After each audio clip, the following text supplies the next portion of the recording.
¿Cómo estamos, estimados amigos de este canal YouTube?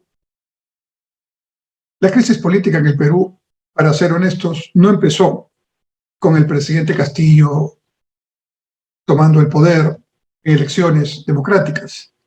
En realidad, la elección del presidente Castillo es una consecuencia de la crisis política. Ahora, que el presidente Castillo y su gobierno ha acrecentado la crisis política, no queda duda, pero tratando de ser lo más objetivos posibles, no es posible hacerlo totalmente, claro está, ¿no? La crisis política empezó hace algún tiempo. Empezó primero con el descrédito de los partidos políticos frente a la población. Eso ya tiene, yo diría que algunas décadas.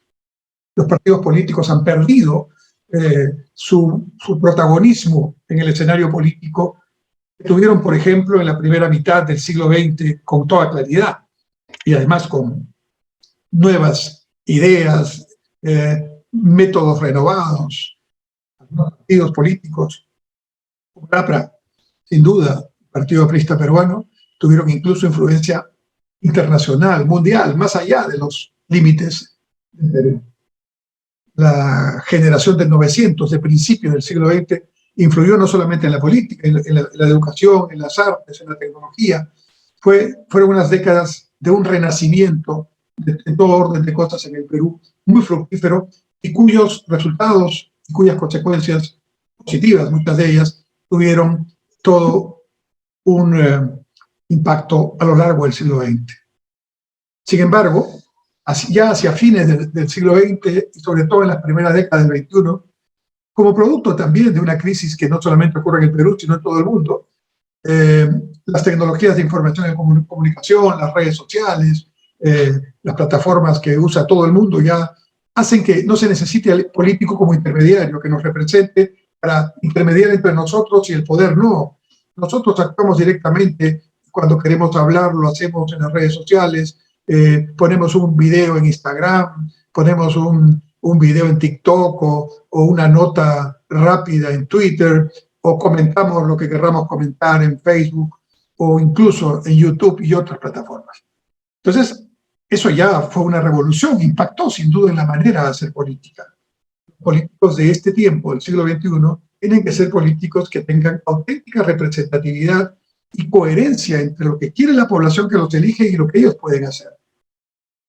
Entonces, esta crisis de los partidos políticos se fue además complicando por el hecho de que grupos dentro de los partidos políticos, grupos dirigenciales, se entornillaron en los puestos de decisión y evitaron que los partidos hagan lo que es su tarea fundamental: formar nuevos cuadros, formar nuevos políticos jóvenes y menos jóvenes, pero que entren al terreno de la política sobre una base de ideología, de una base programática sólida, ¿no? Y evidentemente con capacidades para desarrollarse en esas lides políticas, en los diferentes escenarios donde se dan estas cosas.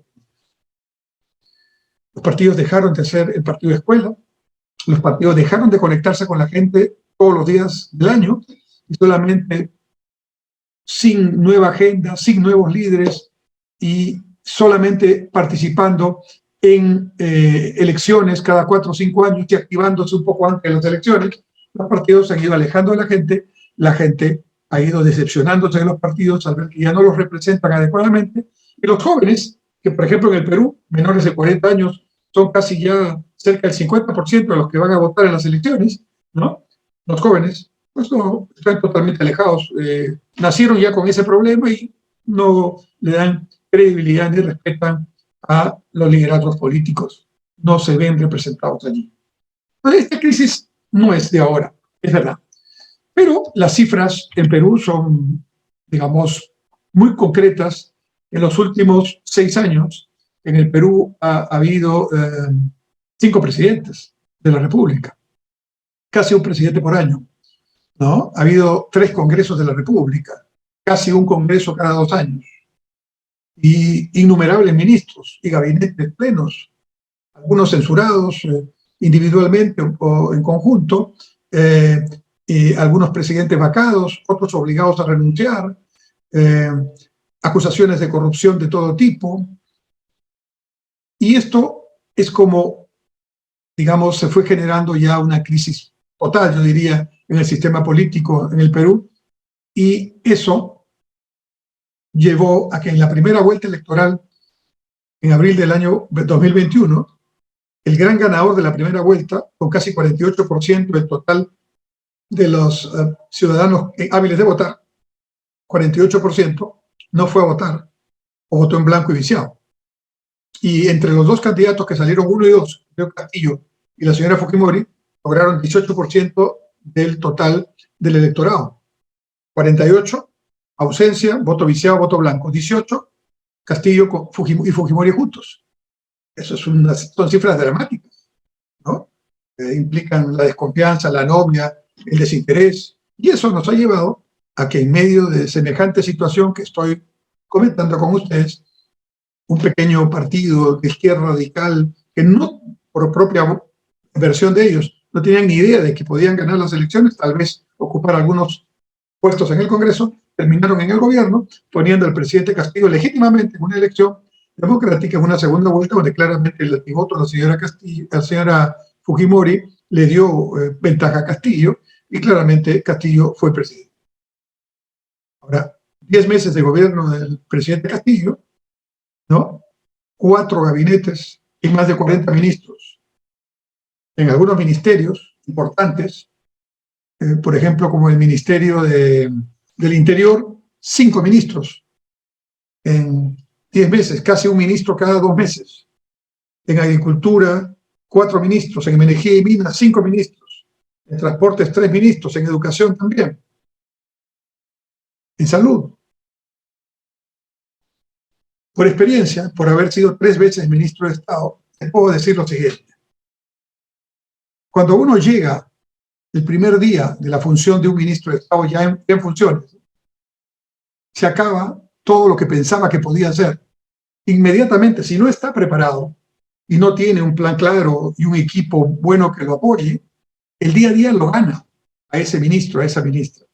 Porque está la carga diaria de decisiones que hay que tomar, todas ellas complicadas, cada cual más complicada que la otra y que obviamente implican riesgos. Riesgo que se tomen decisiones inadecuadas o que se tomen decisiones que podrían ser, digamos, mejor llevadas, ¿verdad? Existen esos riesgos. No estoy hablando de irregularidades o de corrupción, estoy hablando de situaciones que la dinámica de la gestión pública obliga a hacer diariamente. Un ministro está en esa adrenalina permanente desde el primer día que asume el cargo. Pero si vamos a poner, como ocurre con el presidente Castillo, ministros y ministras que no solamente no tienen ni la experiencia mínima ni el perfil profesional, académico necesario, mínimo, decimos mínimo, ¿no? Para poder gestionar, para hacer honor al nombre ministro de Estado, ¿no? Es una gran responsabilidad, de las más importantes que se tiene en el Perú. Si no tienen esa capacidad, esa experiencia, y encima no tienen plan, entonces ya a esta situación de permanente adrenalina y necesidad de estar tomando decisiones en el día, ¿no? Se agrega la improvisación, la mediocridad y la falta de conocimiento. Y eso es una bomba extraordinariamente explosiva en contra de la estabilidad, de la democracia, de la credibilidad, de la confianza, y eso pues tiene consecuencias negativas. 10 meses del presidente Castillo en el gobierno, 4 gabinetes, 40 ministros, y sobre todo pasa mucha gente por los ministerios y los ministerios están parados, paralizados, porque claro, los ministros están acá, pero los viceministros también están cambiando, y los directores también, y tratan de poner gente, digamos, supongo, cercana a su ideología, a su manera de pensar, pero nunca han ocupado un cargo público. A veces algunos de ellos ni siquiera tienen la idea de lo que hay que hacer. Y eso paraliza al sector público, paraliza la gestión, lo bueno, poco o mucho que se esté haciendo, se paraliza, y más bien aparecen ideas traídas de no sé dónde que intentan aplicarse y que obviamente solo generan mayores problemas. Esas son las cifras concretas de los 10 meses del gobierno del presidente Castillo en términos políticos. Hay que cambiar.